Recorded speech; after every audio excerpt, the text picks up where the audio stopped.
Our guest tonight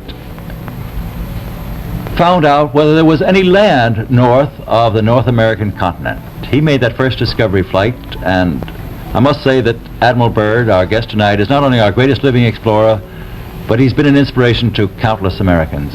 Admiral Byrd, you've been to both the North Pole and the South Pole. Is there any unexplored land left on this earth that might appeal to adventurous young Americans? Yes, there is. And not up around the North Pole, because it's getting crowded up there now, because they find out it's really usable, not only to live in, but militarily.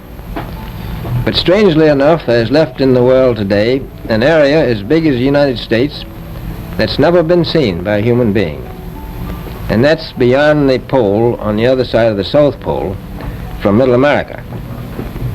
And I think it's quite astonishing that there should be an area as big as that unexplored.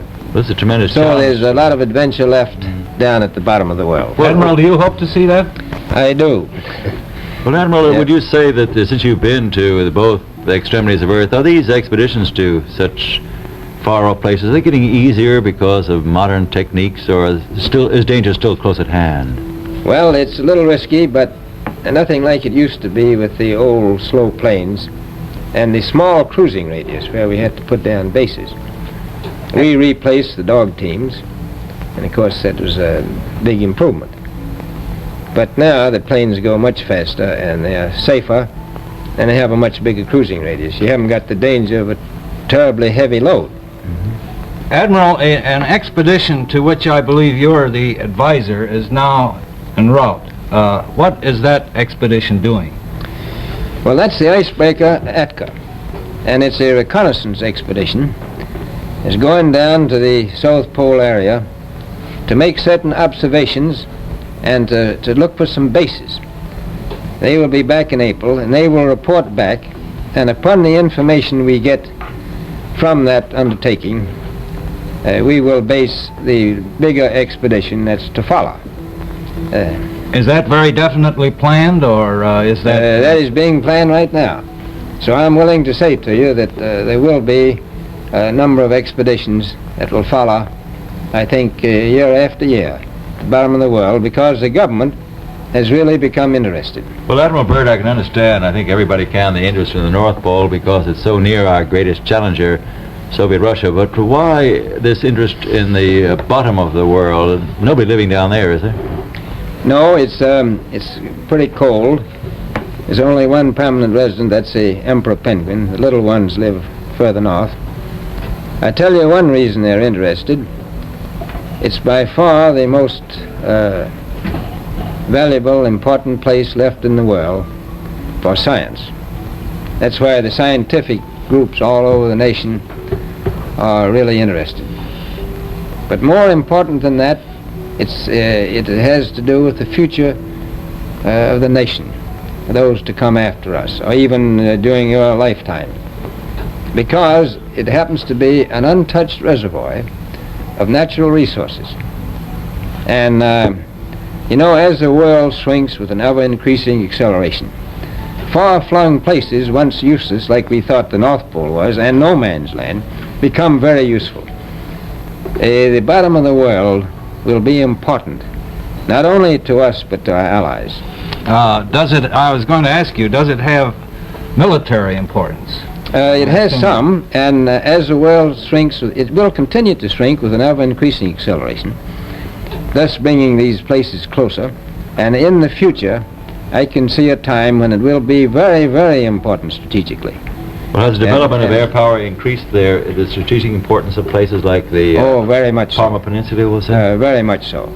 Even now, if anything happened and we lost the Panama Canal, we would have to control the islands just north of Antarctica, which are part of Antarctica, then between there and Cape Horn. I've heard it said that there are 7 continents in the world, and one of them has never been seen by a woman, and that's Antarctica. Is that actually true? Well, if the Palma Peninsula is an island, as far as I know, that's true. No woman's ever stepped foot upon the Antarctic continent, and it's the most peaceful place in the world. Well, I'm sure that won't last very long. I understand that now that you're working with the Arnold Bread Company in charge of frozen foods. Now, is there any future for frozen foods down these frozen extremities? Well, I think the human race can be helped by that. This was thought out by Dean Arnold, who's, in my opinion, a great humanitarian. He learned that we went down there after 4 or 5 years and finished a meal that we had left there on the table when we had evacuated Little America. Everything was perfect, including the bread. So he got the idea of this frozen bread, and already he sent some to Europe, and it worked very well over there for some of the starving people. So you can store it down to the Antarctic, and against the lean years, and you wouldn't have any people in the world really starving if you did that. Yes, in the event of an atomic war. You stay there forever. Admiral, you speak of the resources of Antarctica. What are they? What are the natural resources there? Well, we've found enough of coal within 180 miles of the South Pole in a great ridge of mountains.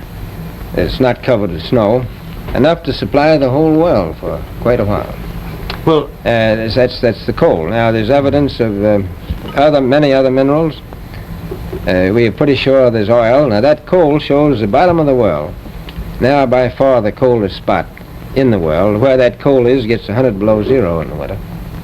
well, It was once tropical. So we think there's oil there, and there's evidence, probably uranium there. is it any secret? Is there uranium there? That would be the only thing that would be practical to actually go after, I suppose. Everything else would be economically unfeasible, wouldn't it? Well, as we recklessly expend our resources, the time will come when we'll have to go after that stuff down there. Well, You know, I avoided what you said about uranium. I'm not sure about that. I don't want to have the world fight over the Antarctic. Admiral, is there a competition among other nations to try to get information about Antarctica and possibly to secure some of these resources? Well, yes. There are now 7 nations very much interested.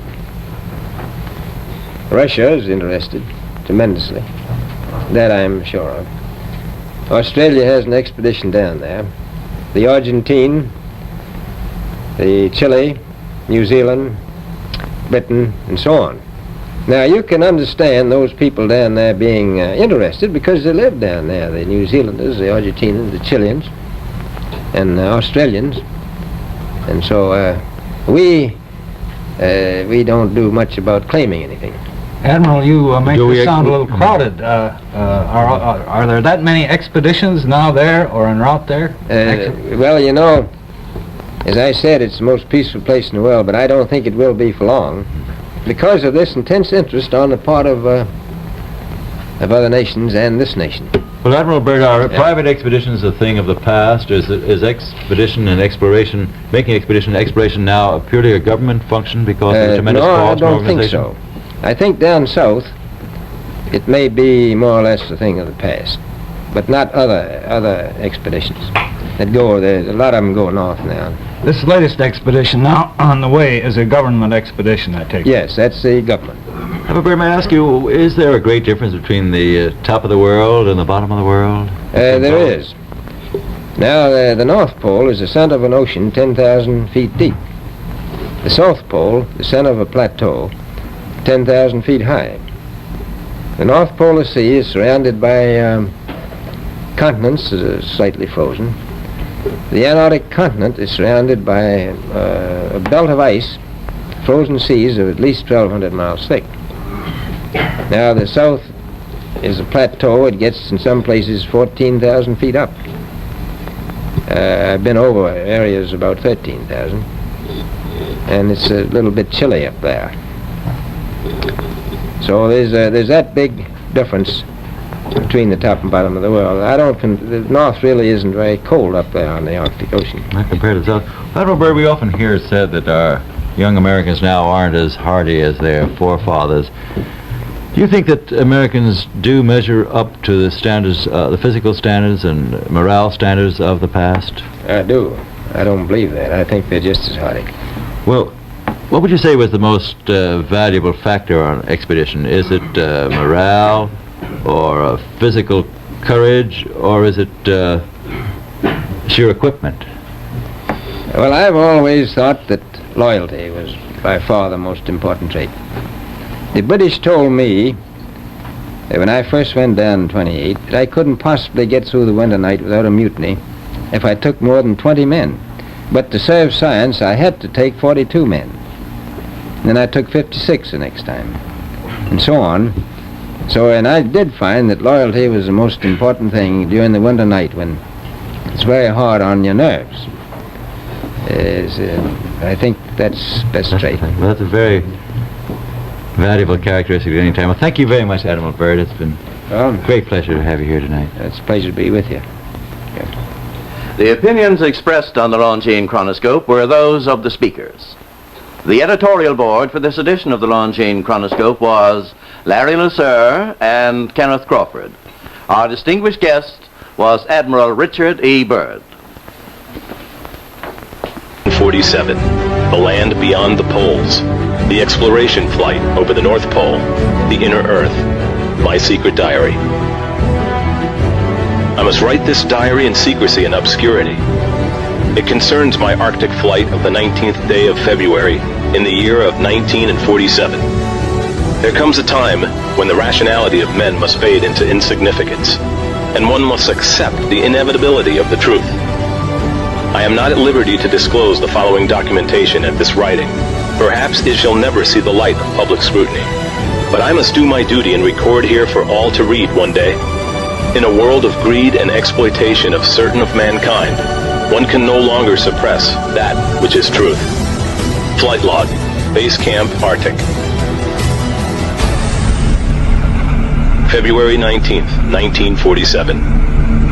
0600 hours. All preparations are complete for our flight northward, and we are airborne with full fuel tanks at 0610 hours. 0910 hours.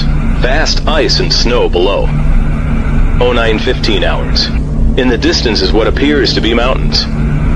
1000 hours. We are crossing over the small mountain range and still proceeding northward as best as can be ascertained. Beyond the mountain range is what appears to be a valley with a small river or stream running through the center portion. There should be no green valley below.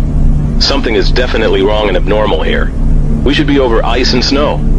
To the port side are great forests growing on the mountain slopes. Our navigation instruments are still spinning. The gyroscope is oscillating back and forth. 10:05 hours. I alter altitude to 1400 feet and execute a sharp left turn to better examine the valley below. It is green with either moss or a type of tight-knit grass. The light here seems different. I cannot see the sun anymore. We make another left turn and we spot what seems to be a large animal of some kind below us. It appears to be an elephant.